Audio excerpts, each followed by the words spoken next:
দেখুন, পররাষ্ট্রমন্ত্রী তিনিও একজন রাজনীতিবিদ এবং একই সঙ্গে বাংলাদেশের পররাষ্ট্রমন্ত্রী।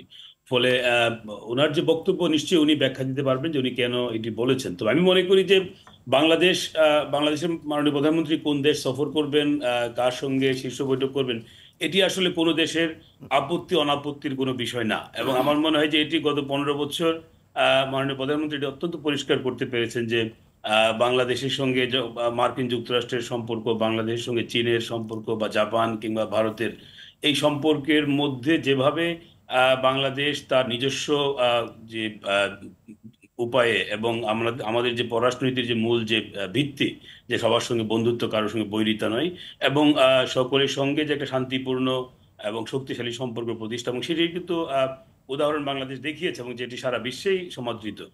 সেদিক থেকে আমি আমি মনে করি না যে সেখানে ভারতের কোনো আপত্তি অনাপত্তির কোনো বিষয় আছে বা সেটি তো এই ফলে পররাষ্ট্রমন্ত্রীর বক্তব্য এটি এটি হয়তো উনি কেন করেছেন সেটি উনি উনি উনি বলতে পারবেন। তবে আহ, এটি হয়তো অনেক সময় এটাও আমরা বলতে পারি যে যেহেতু ব্যাক টু ব্যাক দুটো সফর হয়েছে, সেখানে গণমাধ্যমের বিভিন্ন ধরনের বিশ্লেষণের বা বিভিন্ন রকম যে ব্যাখ্যায় অনেক ধরনের তথ্য আসতে পারে। তো আমি খুব স্পষ্টভাবে দেখি না, যে না। এই আলোচনাটিও আছে অধ্যাপক ডক্টর দেলোয়ার হোসেন স্যার। আসলে বাংলাদেশ অধিকাংশ ক্ষেত্রে কোন দিকে ঝুঁকবে, সেটি ভারতমুখী হবে না চীনমুখী হবে না অন্য কোনো দেশের দিকে যাবে, সেই প্রসঙ্গে কি কখনো অথবা কোনো না কোনোভাবে ভারতের কাছ থেকে একটা অনুমতি বলুন অথবা এক ধরনের সম্মতিরও একটা প্রসঙ্গর বিষয়টি কেউ কেউ দেখার চেষ্টা করেন? আপনি যদি একেবারে কূটনৈতিক লেন্স থেকেও, যদি ডিপ্লোম্যাটিক লেন্স থেকেও দেখার চেষ্টা করেন, সেটির বাস্তবতা কতটুকু খুঁজে পান? এটির কোনো বাস্তবতা নেই এবং এর কোনো প্রশ্নই ওঠে না। কারণ আমরা যখন আমি মনে করি বাংলাদেশের পররাষ্ট্রনীতির যে অর্জনগুলো যদি আমরা দেখি গত 15 বছরে বা এক এক দশকে, সেই অর্জনগুলো এবং বাংলাদেশ যেভাবে তার পররাষ্ট্রনীতির যে লক্ষ্যগুলো বাস্তবায়ন করছে, সেখানে কিন্তু এই ধরনের চিন্তার কোনো অবকাশ নেই।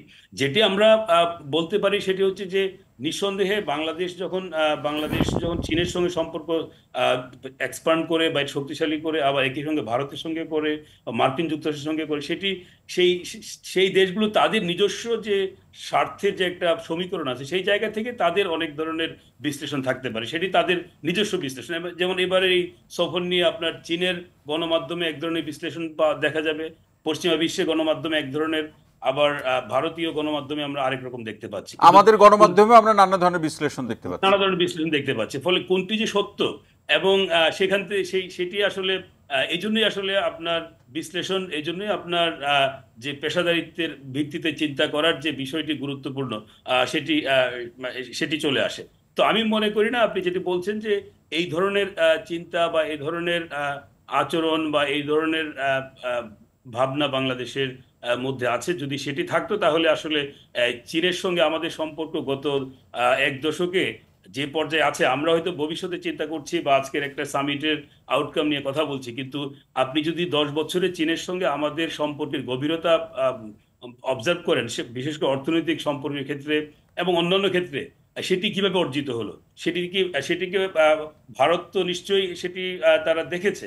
আবার একই সঙ্গে ভারতের সঙ্গে আমাদের যে সম্পর্ক 2009 থেকে যেভাবে একটা প্যারাডাইম শিফট হয়, সেটিও তো চীনের নজরে ছিল। বা যুক্তরাষ্ট্রের সঙ্গে আমাদের যে নিরাপত্তা সংলাপ হচ্ছে, অংশীদারিত্বের সংলাপ হচ্ছে, আবার একই সঙ্গে তাদের সঙ্গে আমাদের কিছু বিষয়ে মত পার্থক্য আছে, এগুলো তো ভারত বা চীনের তাদের নজরে আছে। ফলে তাদের নজরটা তাদের স্বার্থের জায়গা থেকে, কিন্তু আমাদের যেটা আমরা প্রতিষ্ঠা করতে পেরেছি যে আমরা দ্বিপাক্ষিক সম্পর্কটাকে আমাদের দেশের অর্থনৈতিক উন্নয়ন এবং আমাদের যে পররাষ্ট্রনীতির যে কোর যে গোল, যে আমাদের দেশের যে স্বাধীনতা সার্বভৌমত্ব, আমাদের যে যে আঞ্চলিক যে যে বা সরি ভৌগোলিক যে অখণ্ডতা, এবং আমাদের অর্থনৈতিক উন্নয়নের যে কতগুলো মাইল ফলক ছিল এক জি। সময়। আমরা 2021-এর একটা একটা গোল ছিল, আমরা 2041-এর উন্নত এবং স্মার্ট বাংলাদেশ প্রতিষ্ঠার যে কথা বলছি, এবং তাকে কেন্দ্র করে যে অর্থনৈতিক যে ব্যাপক যে কর্মযোগ্য, সেখানে আমরা কাকে কতটুকু কাছে পাচ্ছি এবং তারা কি ধরনের শর্তে বা কি ধরনের,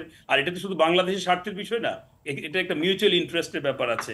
আমরা যখন চীনের সঙ্গে আমাদের যখন কোনো সিদ্ধান্ত আমরা গ্রহণ করি অথবা চীন গ্রহণ করে বা ভারত যখন গ্রহণ করে বাংলাদেশ, সেখানে তাদের স্বার্থও এখানে রয়েছে। এবং সবসময় কিন্তু এই দেশগুলো বলে থাকে যে একটা উইন উইন ফ্রেমওয়ার্কের মধ্যে একটা ফ্রেমওয়ার্কের মধ্যেই তারা কাজ করছে। অধ্যাপক ডক্টর দেলোয়ার হোসেন স্যার, অসংখ্য ধন্যবাদ।